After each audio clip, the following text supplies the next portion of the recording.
सो hello students, today हम class 11th का topic पढ़ने वाले हैं। Class 11th chapter laws of motion. इसमें हमारे 3 टॉपिक्स हम डिस्कस करेंगे, topics to be discussed.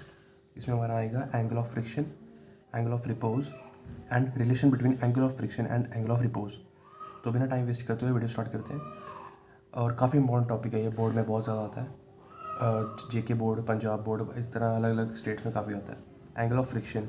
The angle of friction is defined as the angle which the resultant of limiting friction and the normal reaction makes। इसका मतलब है कि angle of friction वो angle है जो कि हमारे रिजल्टेंट ऑफ लिमिटिंग फ्रिक्शन, जो रिजल्टेंट वेक्टर है उसका, और normal reaction R on the body, उनके बीच में जो एंगल बनता है थीटा, उसी को हम एंगल ऑफ फ्रिक्शन बोलते हैं। तो इस एंगल ऑफ फ्रिक्शन की मैं डायग्राम बना देता हूँ, फिर आप समझेंगे, आगे हम डेरिवेशन भी करेंगे। तो सबसे पहले डायग्राम देखते हैं। ये सरफेस है, उसके ऊपर हमारा ये ब्लॉक है, उसका मास m मान लेते हैं। सबसे पहले हम इस पर नॉर्मल रिएक्शन r बनाएंगे।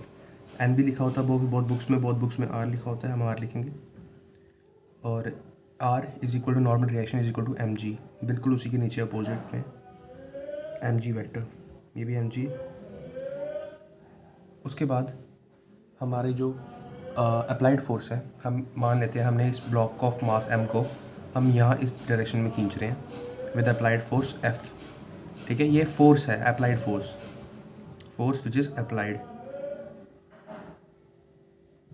ठीक है, और अपोजिट डायरेक्शन में फ्रिक्शनल फोर्स होगा Fs मैक्स, और ये कौन सा है, लिमिटिंग फ्रिक्शन है। और इन दोनों वेक्टर्स के बीच में जो रिजल्टेंट होगा उसको हम r लिखेंगे, रिजल्टेंट वेक्टर।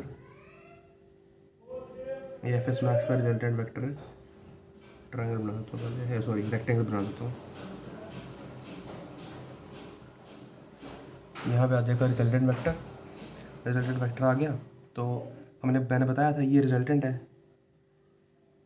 रिजल्टेंट वेक्टर, और इस रिजल्टेंट वेक्टर और ये नॉर्मल रिएक्शन r के बीच का एंगल थीटा जो है वही, उसी को हम बोलते हैं एंगल ऑफ फ्रिक्शन।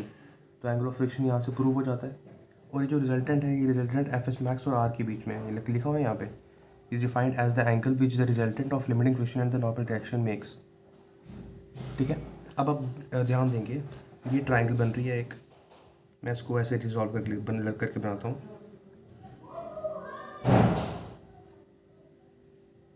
ये रिजल्टेंट था, ये थीटा था, और ये r था, ये वाला r नॉर्मल रिएक्शन। और ये जो था वो था Fs, इसको हम जैसे ये देखिए, ये जो है ना, ये Fs मैक्स के इक्वल होगा। ठीक है, Fs मैक्स और ये, तो इसे हम Fs मैक्स लिखेंगे। अब देखिए, हम फॉर्मूला लिखते हैं tan थीटा। अब tan थीटा जो है वो परपेंडिकुलर अपॉन बेस होता है। tan थीटा के सामने वाला side perpendicular which is Fs max upon r, perpendicular upon base r है। अब tan theta is equal to, अब Fs मैक्स जो है वो किसके बराबर होता है, Fs मैक्स अपॉन r जो है हमने पढ़ा था, Fs max is equal to mu S r which is the coefficient of friction r। Now here is Fs max upon r, which means mu s is equal to Fs max upon r। तो mu s की Fs max upon r की जगह mu s put करेंगे यहाँ पे, Fs max is equal to mu s, तो tan theta is equal to mu s। तो इस तरह से हम ये प्रूव कर सकते हैं कि ये जो है वो कोफिशिएंट ऑफ फ्रिक्शन के इक्वल होता है tan थीटा। और आपको थीटा निकालना है तो आप ऐसे लिखेंगे, theta is equal to tan inverse mu S. इस तरह हम थीटा भी कैलकुलेट कर सकते हैं। सो अब हम नेक्स्ट पढ़ेंगे angle of repose, next page पे। अब जो एंगल ऑफ रिपोज है उसे हम फाई से डिनोट करते हैं, इसको फाई बोलते हैं, PHI फाई। ठीक है, अब जो ये जो फाई है ये हम तब अप्लाई करते हैं जब अब बॉडी जो है वो इंक्लाइंड प्लेन पे हो, यानी इस तरह की किसी ढलान पे हो और यहाँ पे बॉडी लाई कर रही हो और वो कुछ एंगल थीटा पे हो, तो इसको फाई बोलेंगे यहाँ पे, in case of angle of repose phi. तो उस जगह पे हम एंगल ऑफ रिपोज को यूज़ करते हैं। अब मैं डायग्राम बना देता हूँ पहले। अब इसमें डायग्राम बनेगी हमारी इंक्लाइन प्लेन पे। ये रहा इंक्लाइन प्लेन, इसका एंगल फाई, यहाँ पे बॉडी ऑफ मास m, और बिल्कुल इसके नीचे लगेगी mg। और अब यहाँ देखेंगे रिजल्टेंट इस डायरेक्शन में लगेगा, ना कि इस डायरेक्शन में, क्योंकि हॉरिजॉन्टल ये है तो रिजल्टेंट इसके परपेंडिकुलर होगा, सॉरी नॉर्मल रिएक्शन परपेंडिकुलर होगा।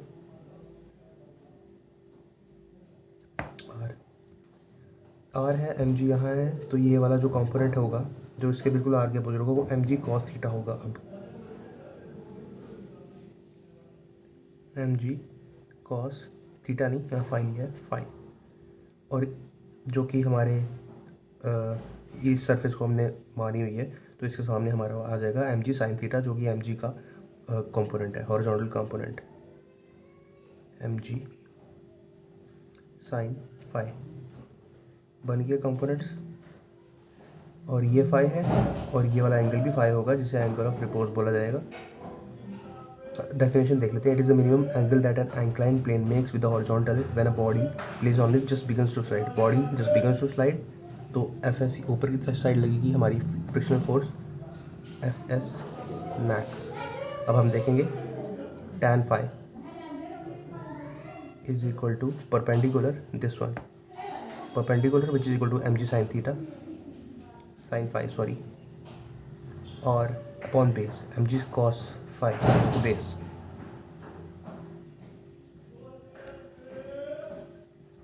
Sign phi upon cos phi is equal to tan phi. भी tan फाई के इक्वल आया तो हम यहाँ पे करेंगे सबसे पहले एफ एस मैक्स की वैल्यू लिखेंगे। F S max is equal to mu S R, जो कि हमें पता है ऑलरेडी।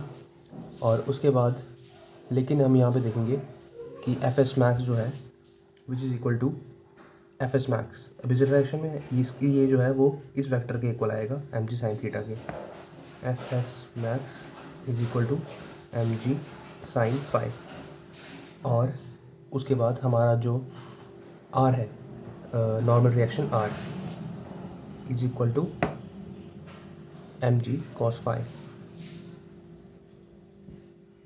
ठीक है, तो F S max upon F X max is equal to M ji sine phi, R is equal to M ji cos phi. अब हमें पता है, हमने पहले यूज़ किया F S max upon R is equal to